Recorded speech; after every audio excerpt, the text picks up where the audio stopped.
السلام علیکم ورحمۃ اللہ وبرکاتہ۔ بسم اللہ الرحمن الرحیم۔ سامعین و ناظرین، مختصر عربی حکایات اور لطیفے کے 17 ویڈیو آپ کے سامنے پیش کیے جا چکے ہیں۔ آج کا ہمارا یہ ویڈیو اسی سلسلے میں ویڈیو نمبر 18 ہے، جس کے اندر 2 حکایتیں آپ کے سامنے پیش کی جا رہی ہیں۔ تو آئیے ترجمہ شروع کرتے ہیں۔ بسم اللہ الرحمن الرحیم۔ اللص والتاجر، چور اور تاجر۔ لصن کی جمع لصوص اور تاجر کی جمع تجار۔ چور کے لیے ایک لفظ سارقن بھی آتا ہے، جس کی جمع آتی ہے سارقون۔ عندما خیم الظلام وحدت حرکت الناس، جس وقت اندھیرا چھا گیا اور لوگوں کی چہل پہل یا حرکت بند ہو گئی۔ خیم الظلام، اس کا معنی ہوتا ہے اندھیرا چھا جانا، یعنی اندھیرا ہو جانا۔ خیم اللیل بھی کہا جاتا ہے۔ خیم اللیل یعنی رات کا ڈیری ڈال دینا، ہر طرف تاریکی پھیلا دینا۔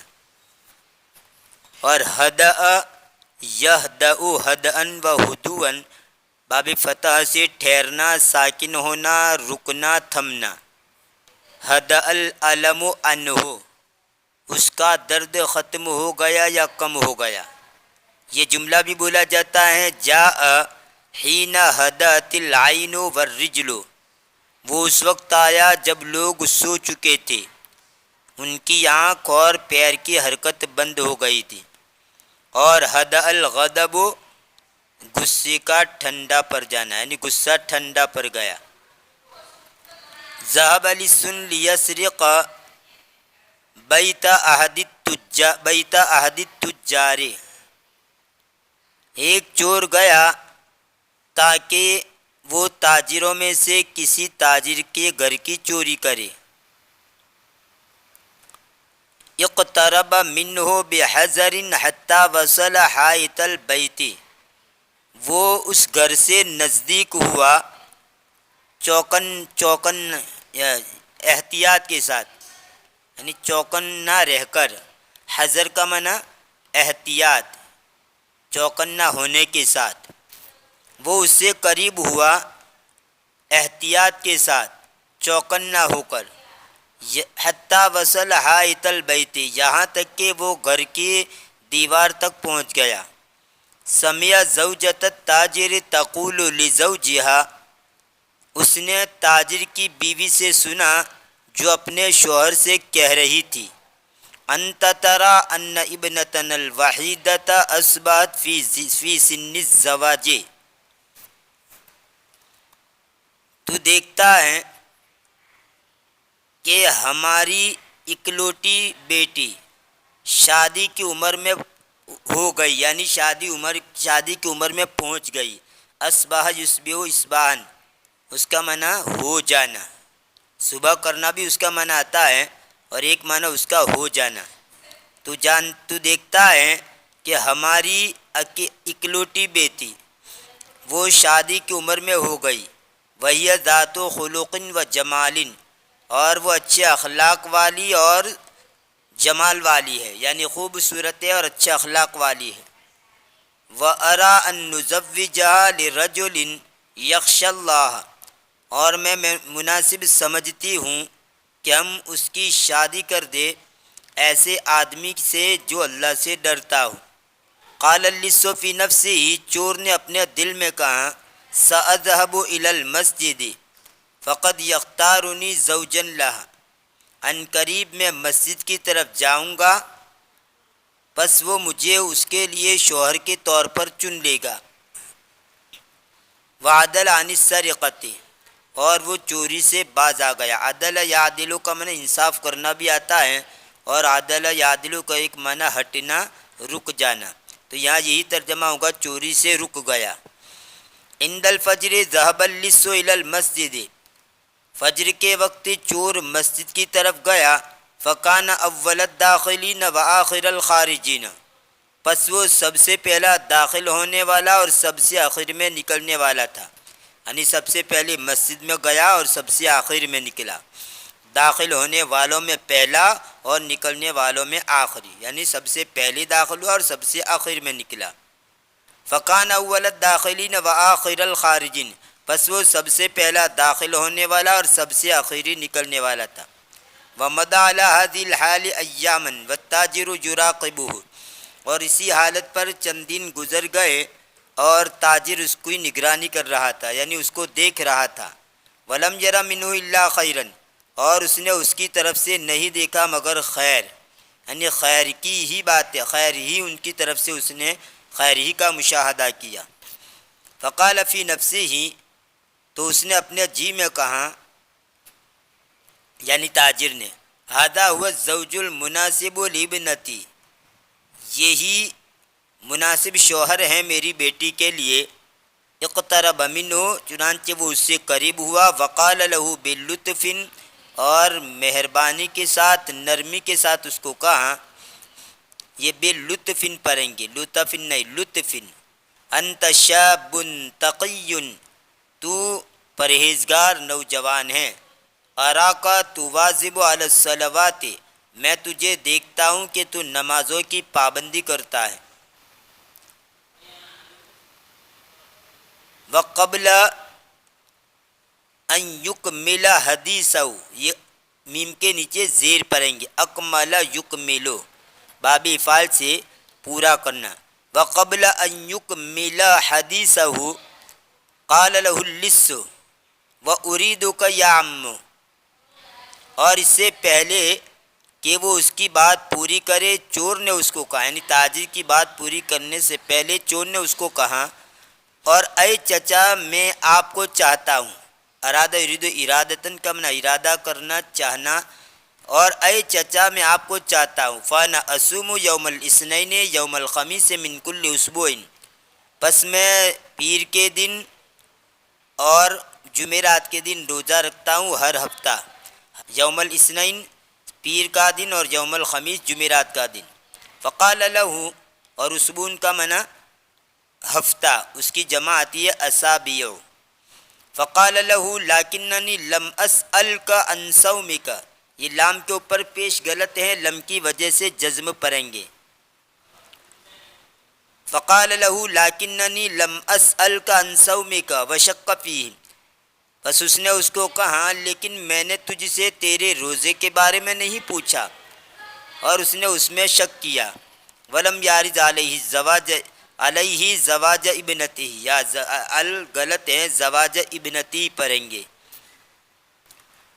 ولم یارض علیہ زواج ابنتہ، اور اس نے اس پر اس کی بیٹے کی شادی کو پیش نہیں کیا۔ حل لغات، خیمت ظلام تاریکی چھا گئی، حدت تھم گئی، رک گئی، لسن چور جمع لسوسن، عدل عن السرقت چوری کرنے سے رک گیا، یراقبہ نگرانی کرنا، یہ مصدری معنی، یراقبہ وہ اس کی نگرانی کرتا ہے، یا مصدری معنی لکھا نگرانی کرنا، بلطف نرمی سے۔ دوسری حکایت، احلام الیقظۃ بیداری کے خواب۔ حقت لی جدتی ان رجلا کان یزید عنده العسل، میری دادی نے میرے سامنے بیان کیا کہ ایک آدمی اس کے پاس شہد زیادہ تھا، شہد بھر جاتا تھا، فیفرغه فی جرۃ، پس وہ اس کو گھڑے میں ڈالتا تھا، یعنی زائد جو شہد ہوتا تھا زیادہ ہو جاتا تھا تو ایک گھڑے کے اندر اس کو ڈال دیتا تھا۔ فرغ یفرغ تفریغا کا معنی خالی کرنا، اور فرغل جیسے فرغ الاناء یا فرغ المکان، یعنی برتن کو خالی کرنا، یعنی برتن میں کوئی چیز بھری ہو اس کو نکال دینا، اور فرغ المکان مکان کو خالی کرنا، اور فرغ ما فی الاناء برتن کی چیز کو انڈیلنا، تو فیفرغہ فی جرۃ، پس وہ اس کو خالی کر دیتا تھا گھڑے میں، یعنی جو زائد شہد ہوتا تھا جس برتن کے اندر زیادہ، تو اس برتن میں سے پھر گھڑے کے اندر وہ ڈال دیتا تھا۔ جرۃن کہا جاتا ہے مٹی کا گھرا، اس کی جمع جرن اور جرارن آتی ہے۔ یعلقها فی بیتہ، جس کو وہ اس کے گھر میں لٹکاتا تھا، یعنی گھر کے اندر جو گھرا لٹکا ہوا تھا اس کے اندر ڈال دیتا تھا شہد کو۔ وبینما کان مستلقیا والجرۃ معلقۃ فوق رأسہ، اور اسی دوران کہ وہ چت لیٹا ہوا تھا اور گھرا اس کے سر کے اوپر لٹکا ہوا تھا، تذکر غلال عسل، اسے شہد کی مہنگائی یاد آ گئی۔ فقال فی نفسہ، تو اس نے اپنے جی میں کہا، اپنے دل میں کہا، ابیع ہذہ الجرۃ بدینار واشتری بها 10 عنزات، میں اس گھرے کو 1 دینار کے بدلے میں بیچوں گا اور اس کے بدلے میں 10 بکریاں خریدوں گا۔ انزن کا معنی بکری، ہرنی کو بھی کہا جاتا ہے، یہ جمع ہے۔ انزن اور انزتن دونوں پڑھتے ہیں، انزن انزتن بکری۔ ثم یحملن ویلدن، پھر وہ حاملہ ہوگی اور وہ جنے گی۔ حمل یحملو کا معنی اٹھانا بھی آتا ہے، یا مراد حاملہ ہونا، مؤنث کا حاملہ ہونا، چاہے جانور ہو چاہے عورت ہو۔ ثم یحملن ویلدن، پھر وہ حاملہ ہوں گی اور جنے گی۔ وبعد 5 سنوات، یہ سین کے نیچے زیر پڑیں گے، بعد کی وجہ سے مضاف الیہ بنے گا۔ وبعد 5 سنوات سیصبح عندی 1000 عنزۃ، اور 5 سال کے بعد ان قریب میرے پاس 1000 بکریاں ہو جائے گی۔ بعدہا ابیع العنزات، اس کے بعد میں بکریوں کو بیچوں گا۔ فاشترا باسمانہا 100 بقرۃ، اور اس کے ثمن کے بدلے میں، یعنی اس کو بیچنے کے بعد جو قیمت ملے گی اس کے ثمن کے بدلے میں 100 گائے خریدوں گا۔ بقر اگر ہو تا کے بغیر تو اس کا معنی گائے اور بیل دونوں کو کہا جاتا ہے، اور تا لگا دیں گے تو مؤنث کے لیے استعمال ہوگا۔ فاشتری باسمانہا 100 بقرۃ، پس میں اس کے ثمن کے بدلے میں 100 گائے خریدوں گا۔ وکثیرا من البذور، اور بہت سے بیج خریدوں گا۔ بذور کا معنی بیج، بذرون کی جمع ہے بذور، کھیت کے اندر جو بیج ڈالتے ہیں اگانے کے لیے۔ ازرعها واحرث الارض، میں اس کو بوؤں گا اور میں زمین کی کھیتی کروں گا۔ وبعد 5 سنوات اخرى یصبح عندی کثیر من البقر والزرع، اور دوسرے 5 سال کے بعد میرے پاس بہت سی گائیں اور کھیتی ہو جائے گی۔ ثم ابیع بعد من البقر والزرع، پھر میں کچھ گائیں اور کھیتی بیچ دوں گا۔ وَأَبْنِي بَيْتًا جَمِيلًا، اور خوبصورت گھر بناؤں گا۔ وَأَتَزَوَّجُ امْرَأَةً ذَاتَ حَسَبٍ تَلِدُ لِي ابْنًا، اور میں حسب والی عورت سے نکاح کروں گا، یعنی شریف خاندان کی عورت سے، حسب و نسب والی شریف خاندان والی عورت سے نکاح کروں گا۔ تَلِدُ لِي ابْنًا، جو میرے لیے بیٹا جنے گی۔ اعمل علی تربیتہ و تأدیبہ، میں اس کی تربیت اور اس کی تادیب کروں گا، یعنی ادب سکھاؤں گا، میں اس کی تربیت کروں گا اور اس کو ادب سکھاؤں گا۔ ادب یؤدب تادیبا کا معنی ادب سکھانا۔ کہ یصبح فی المستقبل رجلا یعتمد علیہ، تاکہ وہ مستقبل میں یعنی آنے والی زندگی میں ایسا آدمی ہو جائے جس پر اعتماد کیا جا سکے، یعنی قابل بھروسہ، قابل اعتماد آدمی ہو جائے۔ فَإِنْ عَصَىٰ أَمْرِي ضَرَبْتُهُ بِالْعَصَىٰ هَكَذَا، پس اگر وہ میرے حکم کی نافرمانی کرے گا تو میں اس کو لکڑی سے اس طرح ماروں گا۔ ہَكَذَا کہاں، اس طرح ماروں گا، یہ کہہ کر وَرَفَعَ الْعَصَىٰ يُشِيرُ بِهَا، اس نے لاٹھی اٹھائی یہ اس کے ذریعے اشارہ کرتے ہوئے، یعنی لکڑی اٹھا کر ہاتھ اونچا کیا اور کہاں اس طرح ماروں گا۔ فَأَصَابَتِ الْجَرَّةَ، تو وہ لکڑی گرے کو لگ گئی۔ فَانْكَسَرَتْ، تو گرا ٹوٹ گیا۔ فَصَاحَ الْعَسَلُ عَلَىٰ رَأْسِهِ وَثِيَابِهِ، یہ اصل لو پڑھیں گے، فاعل بنے گا، یہ لام کے اوپر زبر غلط ہے۔ صاح یصیح صیحا وصیحانا الماء ونحوه، باب ضرب سے پانی وغیرہ کا بہنا، اور صاح فلان فی الارض، روئے زمین پر چلنا۔ قرآن کریم کے اندر جو ہے قل سیرو بھی آتا ہے سارا ایسی رقم نہ چلنا، اور سیحو بھی آتا ہے، فسیحو فی الارض۔ قرآن میں سیرو فی الارض بھی ہے را کے ساتھ، اور سیحو فی الارض بھی ہے ہا کے ساتھ، دونوں کا معنی ہوتا ہے زمین میں چلنا۔ فسیرو فی الارض اور فسیحو فی الارض دونوں قرآن میں استعمال ہوئے، تو ساح فلان فی الارض روئے زمین پر چلنا، لیکن یہاں پر ساح کا ترجمہ ہوگا بہہ جانا۔ فصاح الاسل، تو اصل یہ فاعل بنے گا اس لیے پیش پڑیں گے، فصاح الاسل علی رأسہ و ثیابہ، بس شہد اس کے سر پر اور اس کے کپڑوں پر بہہ گیا۔ حل لغات: احلام خواب، یہ حلم کی جمع ہے۔ الیقظہ بیداری، العسل شہد، یفرغہ اسے خالی کرتا ہے، جرۃ مشکیزہ، مٹی کے گھڑے کو کہا جاتا ہے مشکیزہ۔ کان مستلقین، وہ چٹ لیٹا ہوا تھا، چٹ لیٹنا ہے، مصدری معنی ہے۔ کان مستلقین کا ترجمہ ہوگا وہ تھا چٹ لیٹا ہوا۔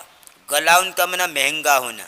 العنزات بکریہ، یحملنا حاملہ ہونا، یہ مصدری معنی ہے حاملہ ہونا، یعنی مضارع، اس کا ترجمہ ہوگا وہ حاملہ ہوتی ہے یا ہوں گی۔ یلدنا بچہ جننا، یہ بھی مصدری معنی کیا ہے، یلدنا کا ترجمہ ہوگا وہ جنتی ہے یا جنے گی۔ البذور بیج، اس کا واحد آتا ہے بذرن، اور ساح کا معنی پھیلنا اور اسی طرح بہنا۔ ساح یسیح سیحا و سیحانا، پانی وغیرہ کا بہنا۔ یہ تھا مختصر عربی حکایت اور لطیفے کا ویڈیو نمبر 18۔ انشاءاللہ آنے والے ویڈیو میں اسی سلسلے کو جاری رکھتے ہوئے آپ کے سامنے حکایتیں پیش کی جائے گی۔ تب تک کے لیے انتظار کیجیے، دعا میں یاد رکھیے۔ فی امان اللہ، الی اللقاء۔